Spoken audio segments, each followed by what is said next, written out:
بسم اللہ الرحمن الرحیم۔ محترم ناظرین، السلام علیکم۔ خلیفۃ المسلمین سیدنا عمر فاروق رضی اللہ تعالی عنہ کا زمانہ خلافت حکمرانوں کے لیے نمونہ ہے۔ آپ کس طرح اپنے آرام کو چھوڑ کر راتوں کو گشت کرتے اور رعایا کا خیال رکھتے، اپنے آرام کو چھوڑ کر دوسروں کو آرام پہنچاتے۔ آپ کی زندگی کا ایک واقعہ یہ ہے کہ ایک دفعہ آپ رات کو گشت کرتے کرتے جنگل میں پہنچ گئے۔ وہاں ایک خیمہ دیکھا جو پہلے نہیں دیکھا تھا۔ آپ تحقیق حال کے لیے اس خیمے کے پاس گئے تو دیکھا ایک صاحب خیمے کے باہر مغموم بیٹھے ہوئے ہیں اور خیمے کے اندر سے کراہنے کی آواز آ رہی ہے۔ آپ سلام کر کے پاس بیٹھ گئے اور دریافت فرمایا، تم کون ہو؟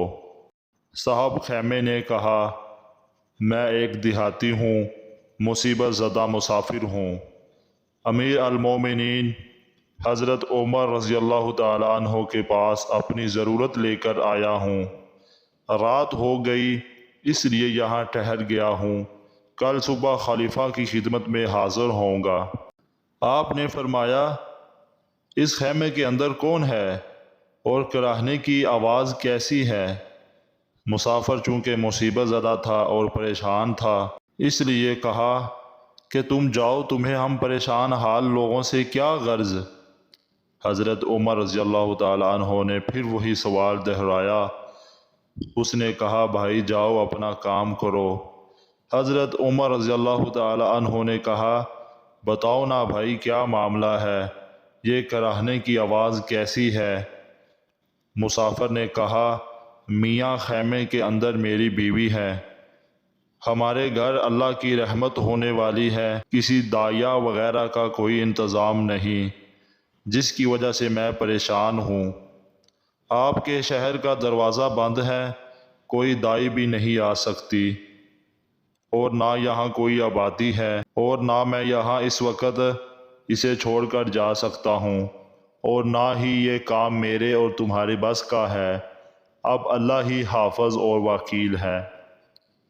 آپ وہاں سے اٹھ کر مکان پر تشریف لائے اور اپنی بیوی ام کلثوم رضی اللہ تعالی عنہا سے فرمایا، تمہارے لیے آج بڑے ثواب کی چیز ہاتھ آئی ہے، اس کی قدر کرو۔ حضرت ام کلثوم رضی اللہ تعالی عنہا نے فرمایا، آخر کیا چیز ہے؟ آپ نے فرمایا، ایک گاؤں کی عورت جنگل میں اکیلی پڑی درد ذرا سے کرا رہی ہے، اس کے پاس اس کے علاوہ کوئی عورت اور کوئی داعی نہیں ہے۔ اس پر حضرت ام کلثوم رضی اللہ تعالی عنہا نے فرمایا، اگر حکم ہو تو میں اسی وقت چلنے کو تیار ہوں۔ حضرت عمر رضی اللہ تعالی عنہ نے فرمایا، ولادت کے لیے جن چیزوں کی ضرورت ہوئی ہے ان کو لے لو اور میرے ساتھ چلو۔ حضرت ام کلثوم ضروری چیزیں لے کر امیر المومنین کے ساتھ چلیں، جنگل میں پہنچ کر خیمے میں تشریف لے گئے اور داعیہ کے کام کو انجام دینے لگی، اور باہر امیر المومنین کھانا پکا کر فارغ ہوئے۔